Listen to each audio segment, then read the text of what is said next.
Hello, this is Jay Mitchell, and I am back for another episode of the Libertarian Uncensored podcast, going over all the posts on the Libertarian Uncensored subreddit.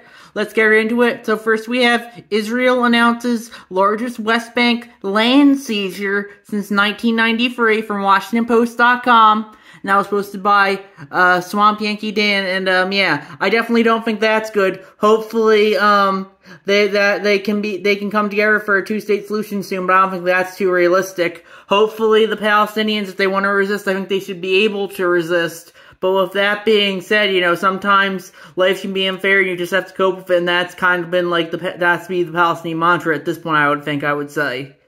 So that's my thoughts on that issue.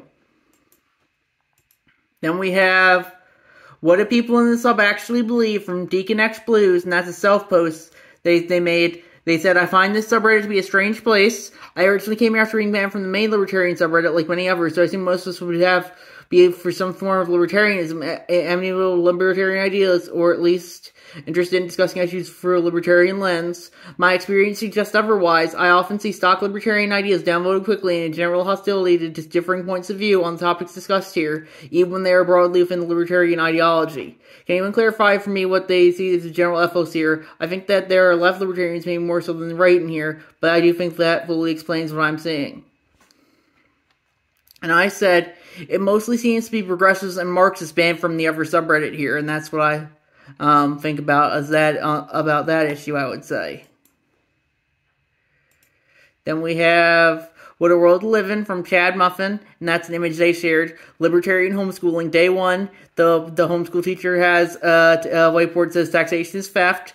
Day two, she has a whiteboard that says it's just a plant, and it's just marijuana on it. Day three, don't talk to cops. Day four, invest in crypto. And yeah, I think, I personally would agree with those things. Maybe not invest in crypto. I'm not the biggest investor, but with that being said, I think the libertarian homeschooling would be telling people you should be able to do whatever you want with your own body. But with that being said, if you want to trip out on drugs all day, I think you should be able to. But a lot of people that's not being productive, and you probably might die in the street over that. So just do whatever you want as long as you're not hurting anyone else. But try and remember they have to live too. So that's what my libertarian homeschooling would be, I would say, and that's my thought on that issue. Then we have, we will resist until the end of time. The right to keep and bear arms is non-negotiable. Your red flag schemes will fail, from LP National on Twitter. And I posted that, and that was them quote tweeting the Department of Justice, who tweeted, Justice Department launches the National Extreme Risk Protection Order Resource Center, and they shared a quote from Merrick Garland. The launch of the National Extreme Risk Protection Order Resource Center will provide our partners across the country with valuable resources to keep firearms out of the hands of individuals who pose a threat to themselves or others. The establishment of the center is the latest example of the Justice Department's work to use every tool provided by the landmark Bipartisan Safer Communities Act to protect communities from gun violence. That was from Merrick Garland, the Attorney General. And I said, Merrick Garland is a fascist, just like the rest of them. And, yeah, I said, it's disregard for human rights. That's one of the things of fascism. He said, and the Bill of Arms says firearms ownership is a right. And it's also the obsession of crimes and punishment. Pretty much what gun grabbing is, taking guns from civilians and making sure the state is the only one who can have them. And that's my thoughts on that issue.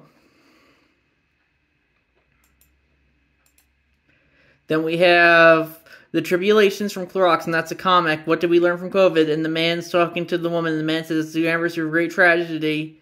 And the woman says, I know over 1 million Americans died.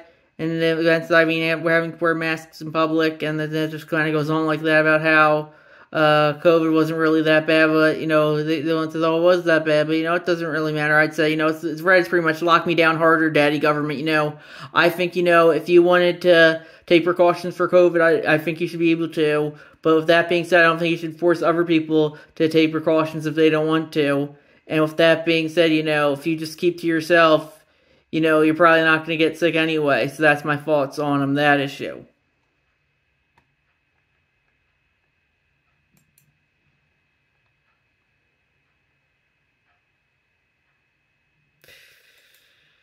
Then we have, Why is the federal government spending your tax money on helping youth in Wisconsin receive gender surgery services without their parents' knowledge or consent? From Sarah Higdon on Twitter, and I posted that. I said, woke progressives, I can't believe this transphobic rhetoric. Clearly this is internalized transphobia. And that's interesting because, Sarah Higdon is herself transgender, I think, or transsexual, I think she identifies as. I never said that it wasn't okay to be trans or have medical care related to it. I personally think we shouldn't be spending taxpayer money on it. I'd say the same thing for religious institutions. I don't think we should be spending taxpayer money on any affinity groups, or they be religious institutions or LGBTQ. And that's my thoughts on that issue.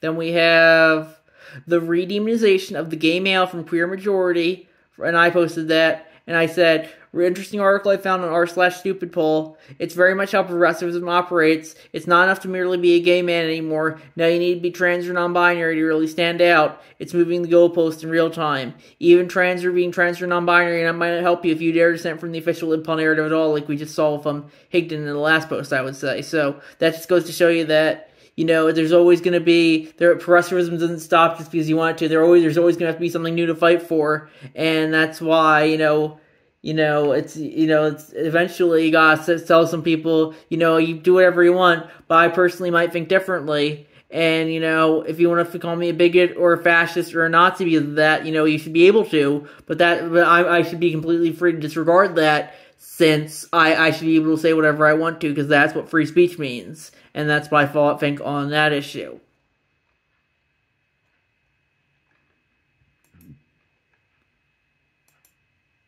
Then we have Biden signs the $1.2 trillion government funding bill from NBCNews.com by Zach Ness. And, I definitely don't think that's good. I would have rather had them shut down the government, but that's just my thoughts on the issue. I don't think it really matters too much. The government's just going to throw money away regardless.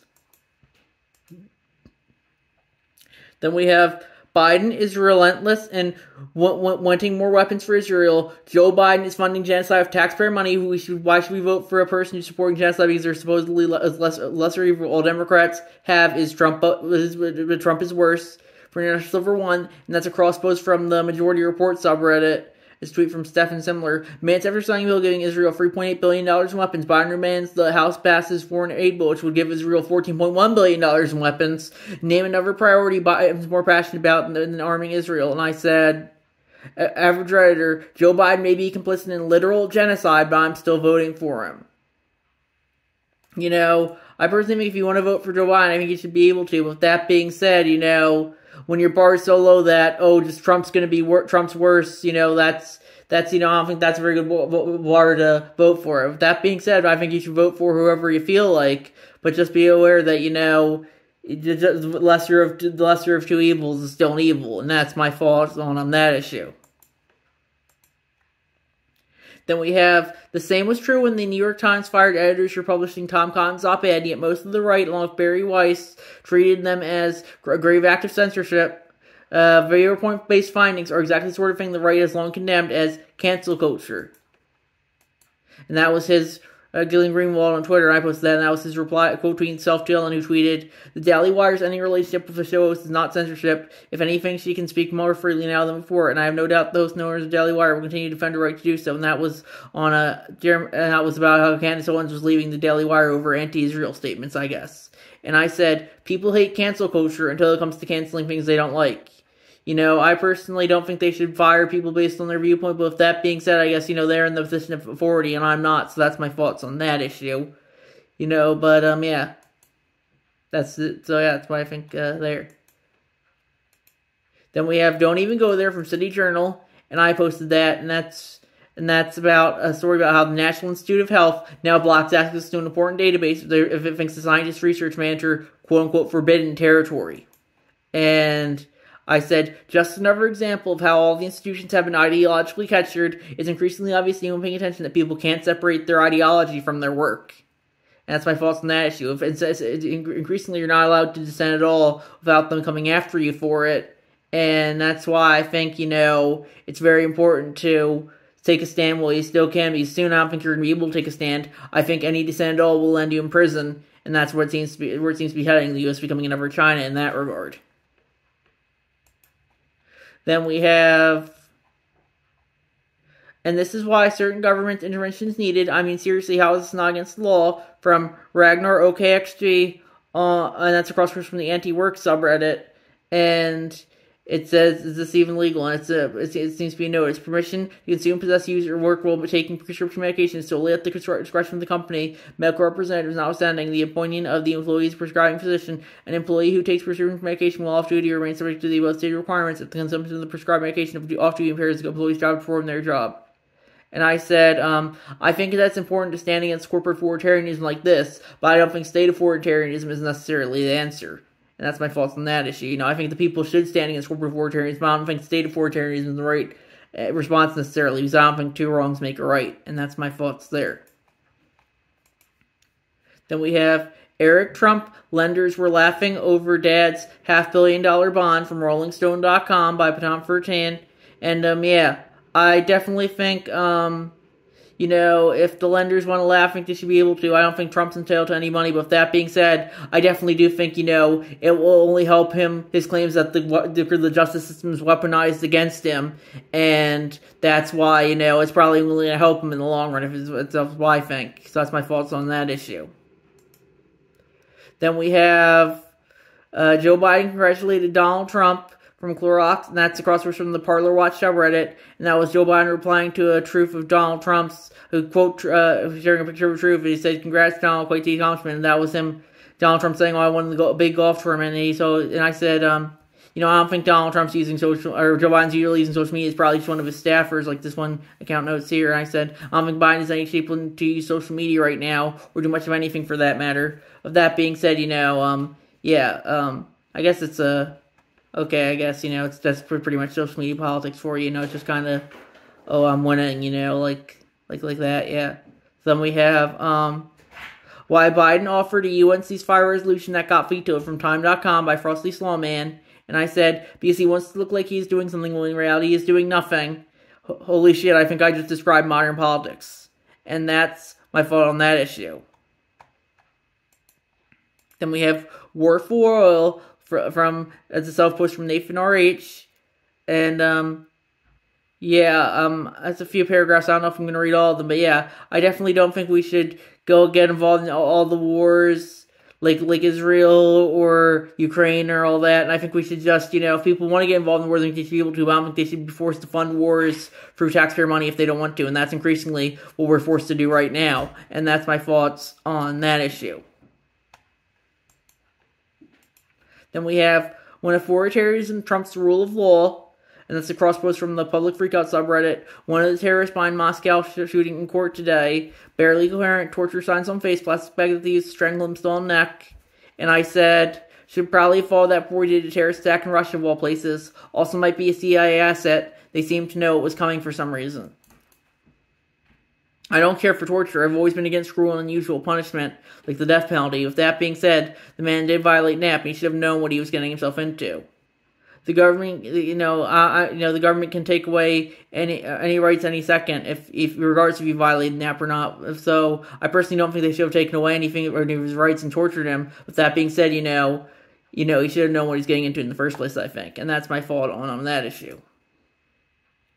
Then we have, I too am a proud supporter of the transracial community from Reddit Lives on Twitter, and I posted that, and that was a guy on the transracial subreddit sharing his transracial pride stickers, and I said, looks like Rachel Dolezal was ahead of her time. I want to think it's a troll, but it seems like more effort than someone will put in for a troll. Plus, the internet has made satire impossible to tell from non-satire.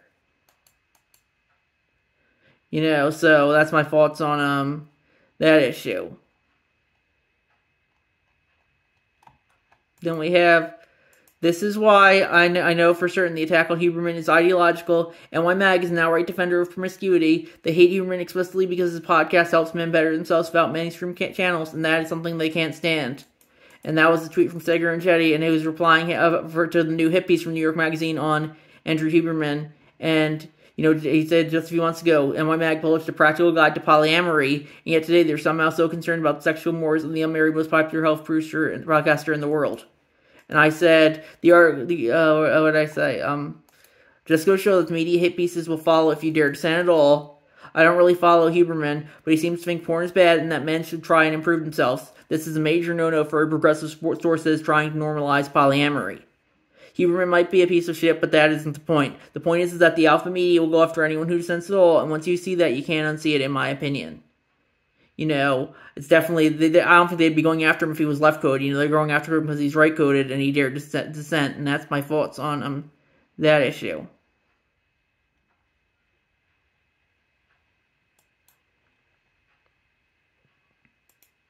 Then we have How to Manufacture a Consensus. Remember, trust the experts, from Matthew M. Malicki on Twitter, and I posted that.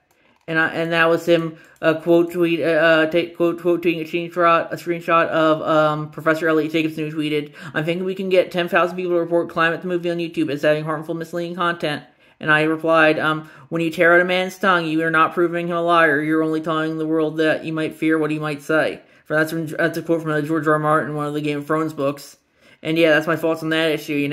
I think, you should be free to spread misinformation, disinformation, hate speech.